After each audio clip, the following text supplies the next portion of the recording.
তারা কোথায় এমন খেলে তরিত এমন কালো মেঘে। না খায় কষ্ট করলেও একবেলা ওরে কেউ খাওয়ার জন্য কেউ জোর করবো না, অনেক কেউ ডাকে না, কেউ ডাকবো না। অসুস্থ হলে পইরা থাকলে কেউ দেখবো না। একটা জিনিস দেই, হ্যাঁ সেটা হলো এই যে সুন্দর একটা ভিউ। ফুলগুলো আমার কাছে অনেক বেশি ভালো লাগছে, অনেক সুন্দর দেখা যাইতেছে। এই যে খেয়াল করছেন কি সুন্দর বাতাস। অন্য দেশের মানুষের সুখ দেখে এত আফসোস করার যেতে আমাকে ওই যে এই খোলামেলা পরিবেশ বাংলাদেশটা আলহামদুলিল্লাহ অনেক ভালো। বন্ধুর কাছ থেকে আমরা একটা পরামর্শ নিব কিভাবে দ্রুত বিয়ে করা যায়। খুব খারাপ অবস্থা মানে চিন্তা করতেছে যে অভাবের মধ্যে আছে, বিয়েটা করলে কেমনে কি। তুমি তো ভাই সাহস করে কামটা করে লাইছো একবারে। নাকি পরিশ্রম দেখছেন, পরিশ্রম তাও বাংলাদেশ ভালো। এই তো সুন্দর, আমি এই কথাটাই শুনতে চাইছিলাম, এই উত্তরটাই শুনতে চাইছিলাম। তারপরে এই যে একটা ফুল আর অনেক, এটা ছাড়াও এটার পিছনে ওই দেখেন কত ফুল। আর এটা আমি একটা হাতে নিছি। বিয়ে করতে গেলে ভয় পাওয়ার কারণটা কি জানেন? কারণ বিয়ে করতে গেলে এই যে খাওয়া দাওয়ার একটা খরচ, সব মানুষের দাওয়াত না দিতে পারলে কেমন খারাপ করবো, এই খরচ ওই খরচ। শেষ পর্যন্ত মনে করেন যে সবাই দাওয়াত দেওয়ার পরেও যদি একজন ভুলে বাদ থেকে যায়, সে মন খারাপ করে। তো এই মাইক দিয়া আমি এখন এক প্রবাসীরে জিজ্ঞেস করুম বিয়ার প্রস্তুতি কত দূর। এইগুলা বাড়ি পর্যন্ত নিয়ে আসলাম, এখন পানিতে ছুঁয়ে দিই, দেখি এগুলা বাঁচে কিনা। এই মানুষটা জীবন থেকে আবার চলে গেলে, মানে যে মানুষটা জীবনে আনন্দ নিয়ে আসে, সেই মানুষটা আবার হঠাৎ করে চলে গেলে জীবনটা জাহান্নামের মতো হয়ে যায়। এই জন্য জীবনে কোনো কিছুর অভ্যাস বানাইতে নাই যে তারা ছাড়া চলবো না। আমার কাছে এরকম মনে হয় যে জীবনটা অনেক বেশি সংক্ষিপ্ত। এই সংক্ষিপ্ত জীবনে মা বাবার সাথে দেখা করার একটা সামান্য ছোট্ট সুযোগ পাইলে মিস করা উচিত না। কেন? কারণ টুনা দেওয়া হয়েছে, গরুর যেমন টুনা দেয় না, হুন্ডার টুনা এটা। আর এটা দেওয়ার কারণ কি জানেন? ঢাকায় যেতে ওই জায়গায় গাড়ি চড়তাম, তারপরে হাইটে যেতাম, ওখান থেকে গাড়িতে উঠে তারপরে যেতাম। তখন এই আসসালামু আলাইকুম এভরিওয়ান, কি অবস্থা সবার, কেমন আছেন? আশা করি আল্লাহ তাআলার রহমতে আপনারা ভালো আছেন। অ্যান্ড আই এম অলওয়েজ আলহামদুলিল্লাহ। আজকে হচ্ছে 25শে এপ্রিল, রোজ শনিবার। হঠাৎ করে একটা বিশেষ প্রয়োজনে আজকে আবার বাড়িতে আসলাম সামান্য সময়ের জন্য। আর ভিডিও কী উদ্দেশ্যে চালু করলাম নিজেও জানি না। ভিডিওটা চালু করলে অনেক নতুন নতুন কথা মনে পড়ে। নতুন নতুন কথা না, আমার জীবনের যে গল্পগুলো মনের মধ্যে রয়ে গেছে ওইগুলো যে আমি কওয়া শুরু করি, এখন আমার এই ভিডিওটা বিকাল পর্যন্ত অনেক বড় হয়ে যাব।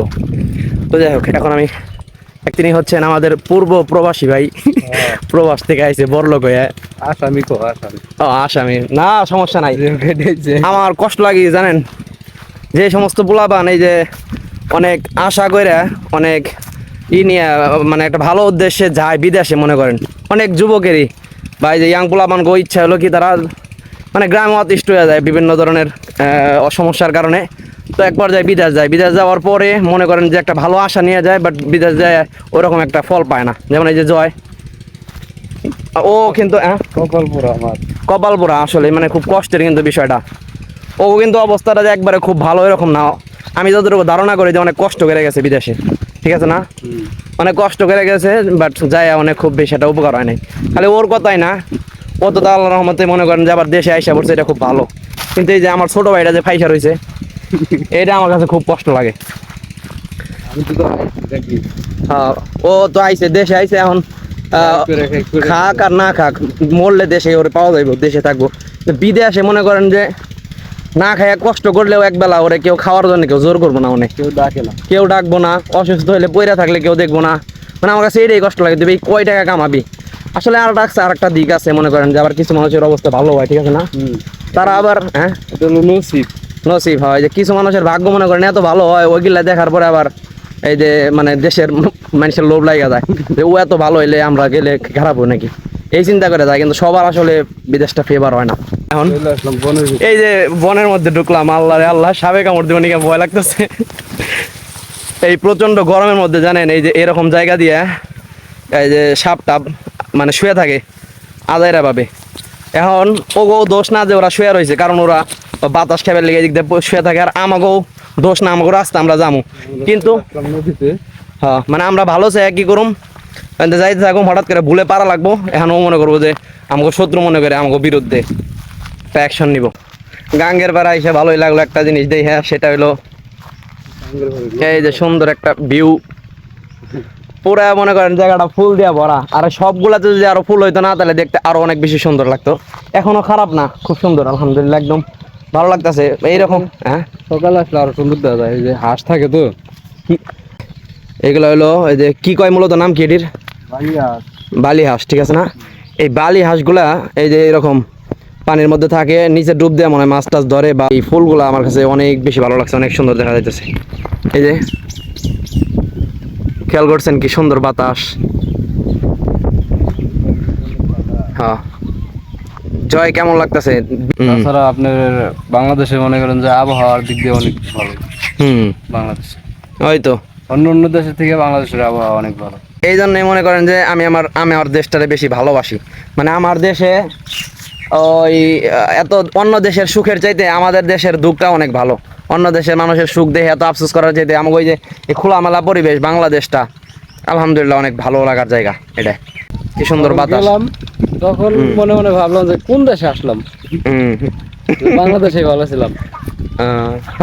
কষ্ট লাগে ভাই, যায় তো মানুষ টাকার জন্য, টাকা ইনকামের জন্য যায়, অনেক আশা নেওয়া যায় না। তাছাড়া তো নিজের দেশ অনেক সুন্দর দেশ। হুম, এখন তো মনে করেন যে গাঙ্গে খুব বেশি মানুষ আসে না, কিন্তু একটা সময় না আমরা এই যে করতাম, মাছ মারতাম। মানে আমাদের নদীর এক পাশ থেকে শুরু করে এই যে এই দিক দিয়ে এই উপার থেকে আমরা শুরু করতাম, এই উপার থেকে শুরু করে ওই দিক পর্যন্ত এদিকে ওই মসজিদের অনেক মানে পুরাটাই একসাথে না, অনেক মানুষ মাছ ধরছিলাম একবার। এই দিনগুলা নাই ভাই এখন। 15 জন বন্ধু বান্ধব মিলে হ্যাঁ। একসাথে গোসল করবো আসতাম। হ্যাঁ, এই যে মনে করেন আবার দিনে কি কোন কি জানি কয় বন্যার দিনে বন্যার দিনে। অনেক পানি হয়ে যায় না। যখন নতুন পানি আসে হ্যাঁ, তখন আরো ভালো লাগে। আমরা যে ডিগবাজিও দিছি একটা সময়। এই দিন এই যে আমি যেগুলা কইলাম ভাই, এগুলা অতীত হয়ে গেছে। আর এমন অতীত হইছে এইগুলা শেষ একেবারে। এই দিনগুলো এই যে ফিউচার যে আছে জেনারেশন যেটা এখনো মিস করি ওই দিনগুলো, মানে এই বর্তমান সামনের জেনারেশন এটা পাইবো না, ভবিষ্যৎ জেনারেশনের পোলাপান এগুলা বুঝবো না। তারপরে এই যে আরো অনেক ধরনের আমি কদিন আগে মেমোরি কার্ড দেখালাম, এই যুগের পোলাপান তো মেমোরি কার্ড বুঝবো না, না ঠিক আছে না? কারণ মেমোরি লাগেই না। আরো কত ধরনের খেলা টেলা এইগুলা ভাই পাইবো না। তারা এই জেনারেশনের পোলাপান কি পাইবো? শুধুমাত্র মোবাইল। এই মোবাইলটা পাইবো। মোবাইল ছাড়া কিছু নাই। মোবাইল ছাড়া আর জীবনে আর ভালো কিছু পাইবো না। প্রেম, এই দুইটা হ্যাঁ। জিনিস। হুম। মোবাইল থাকবো আর প্রেম করবো, শেষ। আর এই দুইটাই হলো জীবনের সবচাইতে ক্ষতিকর জিনিস। আমরা ওই জায়গা থেকে একটু হাঁটতে হাঁটতে একটু সামনের এইদিকে আসলাম, মানে দেখার জন্য। পেঁপে খেতে। আমার আর এক বন্ধুর হাতে দেখা হয়ে গেল, এলো প্রবাসী বন্ধু। এটা কদিন আগে দেখাইছিলাম মনে হয়। তো যাই হোক, এই বন্ধুর চেহারা দেখাতে সমস্যা নাই। এখন এই প্রবাসী বন্ধুর কাছ থেকে আমরা একটা পরামর্শ নিব কিভাবে দ্রুত বিয়ে করা যায়। যে মনে করো এই যে পাশের জন আছে, ওর মনে করো যে একবারে খুব খারাপ অবস্থা, মানে না চিন্তা করতেছে যে অভাবের মধ্যে আছে, বিয়েটা করলে কেমনে কি। তুমি তো ভাই সাহস করে কামটা করে লাইছো একবারে। নাকি পরিশ্রম দেখছেন, পরিশ্রম দেখো পুরা গেঞ্জি ভিজা লাইছে, কি মেহনত করতেছে। বিদেশে এরকম ঘামের কাম আছে নাকি? কষ্টের কাম হ্যাঁ, কি পরিমাণ ঘামে ওর কাছ থেকে শুনলাম আমি। ও মনে করেন এখন পুরাপুরি এই যে ঘামে ভিজা গেছে, পুরো গেঞ্জিটা ভিজা গেছে। তো এখন এই পরিস্থিতি আমি জিজ্ঞাসি, যেটা বাংলাদেশে কাজ করছে, ঠিক আছে? তো এই বাংলাদেশে ঘামে ভিজা কাজ করার পরে আমি জিজ্ঞাসা করতেছি যে বাংলাদেশ ভালো না বিদেশ ভালো? তাড়াতাড়ি কথা বলো। তাও বাংলাদেশ ভালো। এই তো সুন্দর, আমি এই কথাটাই শুনতে চাইছিলাম, এই উত্তরটাই শুনতে চাইছিলাম যে হালারা কয় বিদেশ ভালো, ওই হালা কয় এটা ভালো করে হইনা রাখা দরকার। এই যে ঘামে কষ্ট করে বাংলাদেশে কাম করা ভালো, মাইন্ডসেট লিগে। হ্যাঁ, এটা একটা কথা, আমি এই কথাটাও মানি, যারা সুখে আছে তারা সুখেই আছে। কষ্ট যারা করে ভাই তাকে খালি কষ্টই বিদেশে। তারা যে স্যাড স্টোরি দেয় না, ওগুলা দেখলে মনে তুই গেছিস কে হালার ভালো, আবার স্যাড স্টোরি দেয়। হ্যাঁ, আমাদের প্রবাস জীবন আছি, কত কষ্ট, তো তুই গেছিস কে এত কষ্ট করবে দেশে দেখে। আসলে দেশে আর বিদেশের মধ্যে পার্থক্য কি? দেশে কামাই করলে মনে করেন রাখা যায় না, ওইটার টাকাটা মানে করা যায় না, ক্যাশ করা যায় না, মানে কোনোভাবে না কোনোভাবে খরচ হয়ে যায়। কিন্তু বিদেশে যে টাকাটা আসে ওই টাকাটা নগদ নগদ মানে একদম ইনটেক পাঠানো যায়। হ্যাঁ, রাখা যায় কিছু টাকা, এইটাই আর কি পার্থক্য। ওই এর মধ্যে কার ভাগ্য ভালো হয়, আবার কারো ভাগ্য মনে করেন একবারে পচা মারা হয়ে যায়। মাইক দিয়া কই, ঠিক আছে? কেমনটা লাগে কোন?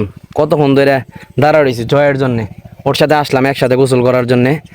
তো এই জয় ওখানে ওই যে রনির সাথে দেখা হলো না, ওই রনির সাথে কি জানি করতেছে, যে গাইমা গুইমা শেষ। তো এখন আমি অনেক খারাপ লাগতেছে ওই জয়ের জন্য, ও এখনো আসতেছে না কেন। এই দেখেন এই জিনিসগুলো কত সুন্দর, এগুলা কি আমি জানি না সঠিক নাম, বাট আমার কাছে অনেক ভালো লাগতেছে এগুলা দেখতে।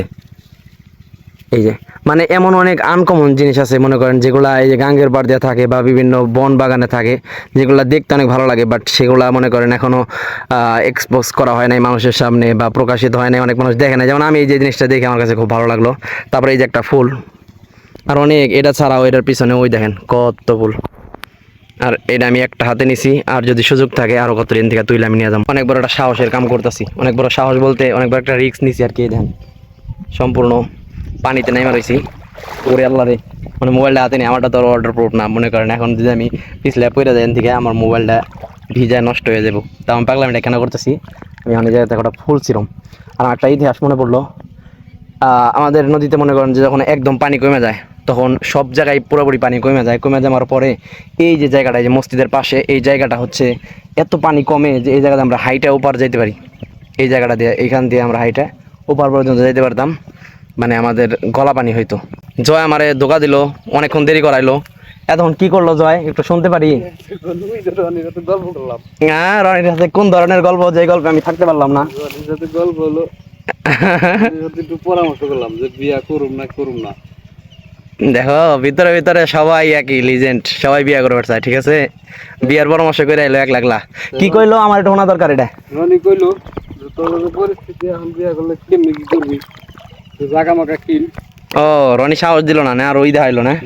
অবশ্য বিয়ার পরামর্শ যারা দেয় তারাও ভালো, করতে যারা কয় তারাও ভালো, আবার না করতে যারা কয় মানে সঠিক পরিস্থিতিতে করতে কয় তারাও ভালো, দুটোই ভালো। কারণ বিয়া ওইটা উত্তম, কি জানি কয় যেটা কিনা কম খরচে করা হয়, খুব সহজভাবে করা হয়। এই বিয়ার মধ্যে মানুষের যে খরচটা করে, এই খরচটা একটা সময় ছিল না। কম খরচে বিয়ে করাটা সুন্নত, অনেক উত্তম এই বিয়েটা। কিন্তু মানুষ এটা বোঝে না। মানুষ মানে বিয়ে করতে গেলে ভয় পাওয়ার কারণটা কি জানেন? কারণ বিয়ে করতে গেলে এই যে খাওয়া দাওয়ার একটা খরচ, সব মানুষের দাওয়াত না দিতে পারলে কে মন খারাপ করবো, এই খরচ ওই খরচ। শেষ পর্যন্ত মনে করেন যে সবাই দাওয়াত দেওয়ার পরেও যদি একজন ভুলে বাদ থেকে যায়, সে মন খারাপ করে। দেখছেন কোন পর্যন্ত পানিতে আমি নামছি মোবাইলটা নিয়ে, অনেক রিক্সে আছে মোবাইলটা, এই কারণে এখন থুইয়া গোসলটা করে তাড়াতাড়ি যায়। আলহামদুলিল্লাহ, অনেক গরমের মধ্যে গোসল করে একটা ঠান্ডা প্রশান্তি অনুভব হইলো, অনেক ভালো লাগলো। আর এই ফুলকটা আমি ছিঁড়ছিলাম, যেহেতু ছিঁড়ছি ফালাই ধুয়ে এসে লাভ নাই, এর লিগে হাতে নিলাম, এটার মাইক হিসাবে ব্যবহার করি।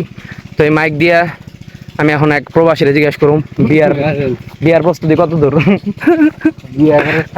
এইগুলা বাড়ি পর্যন্ত নিয়ে আসলাম, এখন পানিতে থুয়ে দিই, দেখি এগুলা বাঁচে কিনা। আলহামদুলিল্লাহ, এখন একটু মনটা ভালো লাগতেছে, কারণ কারেন্ট ছিল, এই কারণে মনটা ভালো লাগতেছে।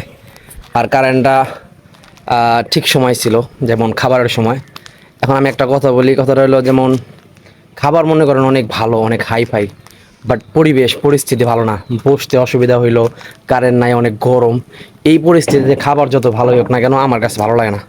আর মনে করেন আমি ডাইল আলু ভর্তা ভাত খাই, বাট বসার জায়গাটা অনেক ভালো, অনেক ঠান্ডা, একদম একটা ভালো পরিবেশে খাবার খাইতেছি আলহামদুলিল্লাহ। তাহলে আমার ডাইল আলু ভর্তা ভালো, ওই পরিবেশের চাইতে যেই পরিবেশে মনে করেন যে অনেক গরমের মধ্যে আমি গরুর গোস্ত দেয় পোলাও দিয়ে ভাত খাম, তো এটা অনেক ভালো।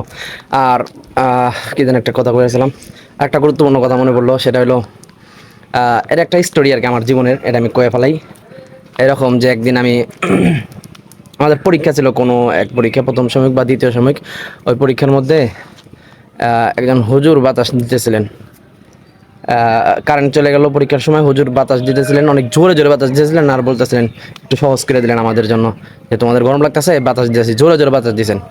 তো কারেন্ট চলে যাওয়ার পর খুব একটা স্বাভাবিক অবস্থা ছিল, হালকা হালকা ঘামতেছিলাম, বা খুব মানে পরিবেশ স্বাভাবিক হয়ে গেছিলো। বাট হুজুর যখন অনেক জোরে বাতাস দিলেন তখন একটু ঠান্ডা লাগলো, ভালো লাগলো।